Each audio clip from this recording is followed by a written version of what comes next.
Olá pessoal, aqui é o Velgas, hoje é dia 24 de março de 2026, 16 horas, horário de Brasília. Ataques de carne moída russa aniquiladas. E vocês vão ver alguns números diferentes, que refere-se à quantidade diferente de dias do número de baixas da Rússia. E esses vídeos, basicamente, de hoje, o segundo, o terceiro e o quarto, que esse é o quarto vídeo, às 16 horas, todos eles são sobre essa nova ofensiva, né?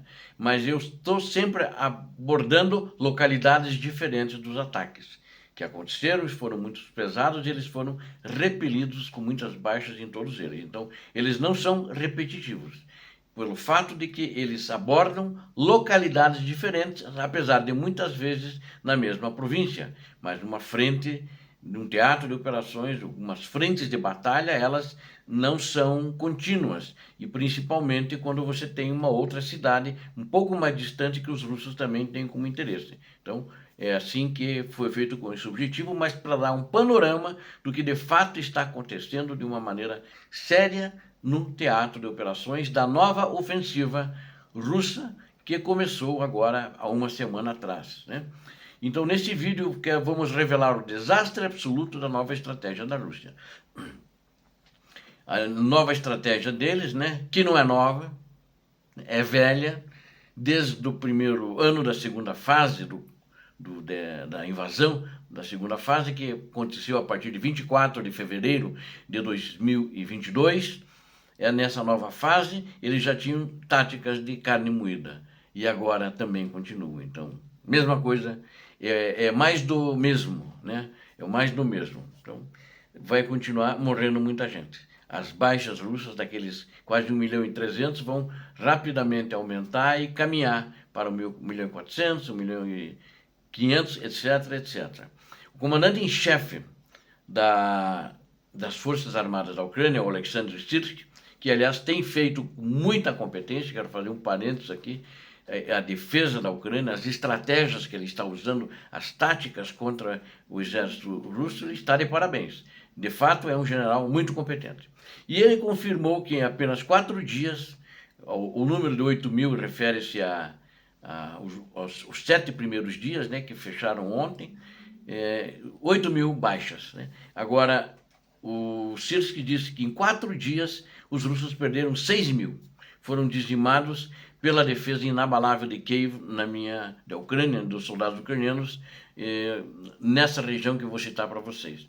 Veja como a disciplina ucraniana transformou 600 operações de ataque também inimigas em um cemitério de blindados e infantaria. Então, os russos estão com um problema sério, né?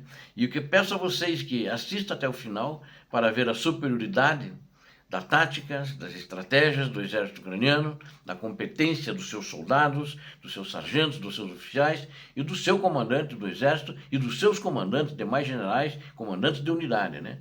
Que não estão deixando a Rússia avançar, impondo a ela um caos, impondo a ela derrotas, né? Para isso eu quero que vocês vejam a verdade sempre, que eu sempre trago a verdade. Inscreva-se no canal, deixe seu like, compartilhe, e a verdade sobre o fronte você sempre ouvirá aqui, nesse canal. Faça seus comentários, que são sempre muito bem-vindos. Muito obrigado. A brutalidade do comando russo atingiu um nível de desespero, né, sem precedentes na última semana de combates intensos. O Kremlin mobilizou dezenas de milhares de soldados para o que os especialistas chamam de ataques de carne moída. São o que nós chamamos de buchas de canhão, né? Chega lá, põe um cara qualquer mal treinado e vá lá, avance, vai matar o ucraniano.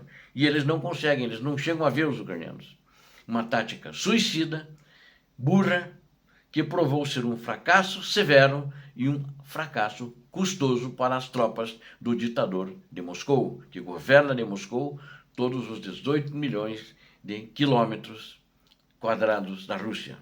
De acordo com o comandante em chefe da Ucrânia, Alexander Sirski, as forças de Moscou tentaram romper as linhas de Kiev simultaneamente em várias direções. Então, por causa disso, eu faço vídeo sobre o que aconteceu nas diversas direções, né? Durante um período de apenas 4 dias, segundo o general, o ritmo das investidas russas aumentou drasticamente, totalizando 619 operações de ataque. A maior pressão russa concentrou-se nos setores estratégicos de Pokrovsk e Oleksandriivka, né, que se tornaram o epicentro do massacre, né? Então, onde morreu o maior número de soldados russos é em Pokrovsk e Oleksandriivka. As posições defendidas pela Ucrânia perto de Pokrovsk foram alvejadas 153 vezes, enquanto Oleksandriivka suportou 96 ataques distintos, repelindo nas duas posições, Pokrovsk e Oleksandriivka, os russos todas as vezes. E vamos desmentir mais uma vez aqueles que estão sonhando que Pokrovsk já caiu faz tempo para a Rússia. Não caiu e não cairá. A Ucrânia construiu defesas mais fortes na parte de Pokrovsk, dominada por ela.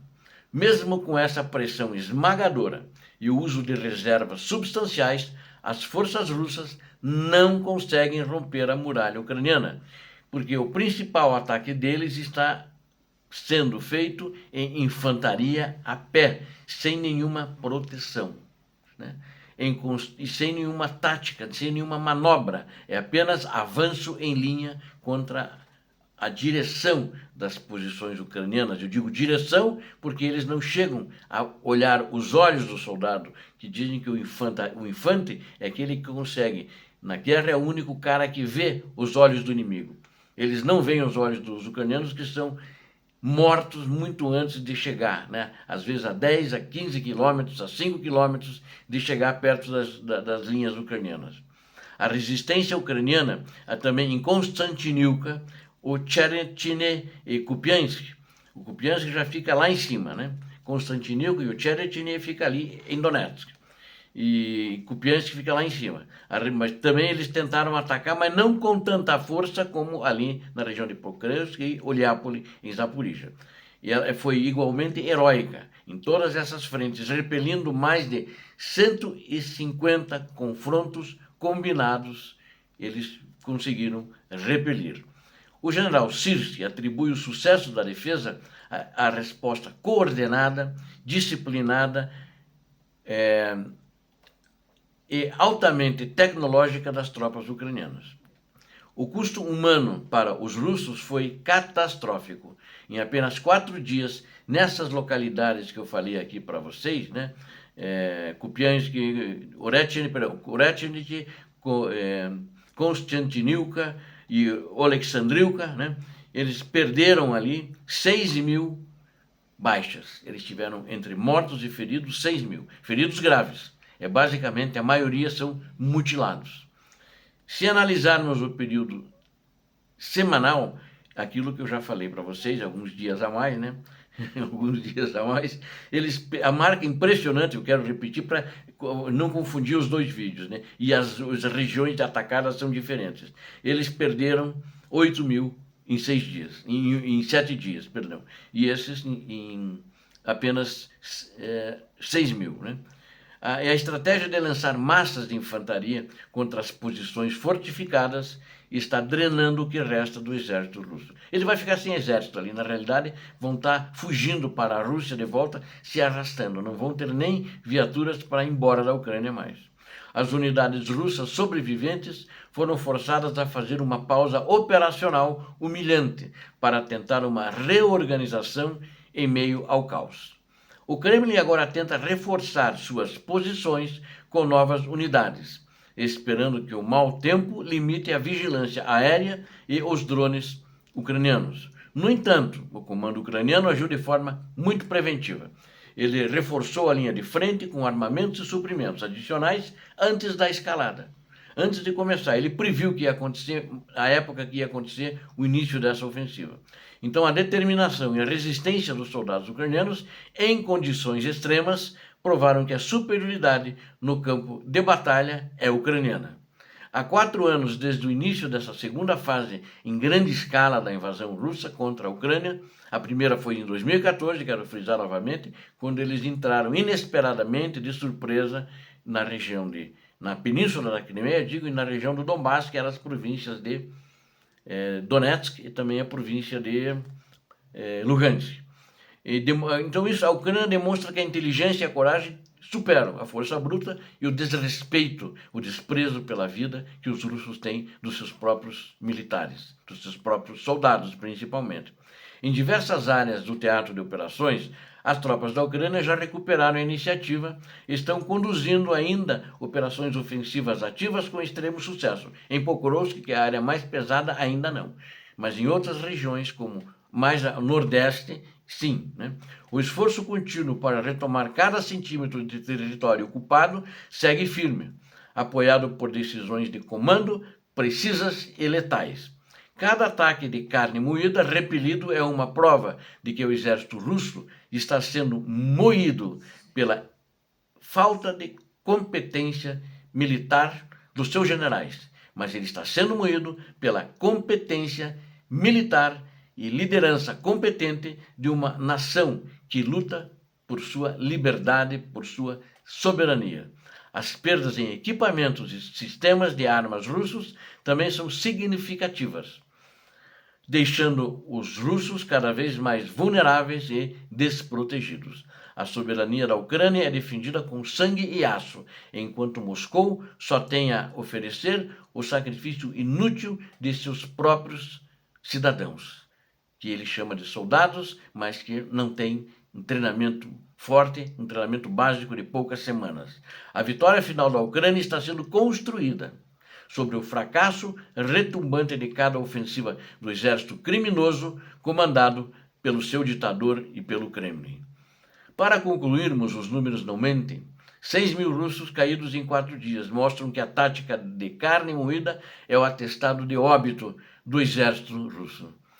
A Ucrânia permanece vigilante, equipada e pronta para destruir qualquer nova tentativa de avanço dos russos, não importa a condição climática, a superioridade ucraniana é o farol que ilumina o caminho para a libertação total de todos os territórios ocupados.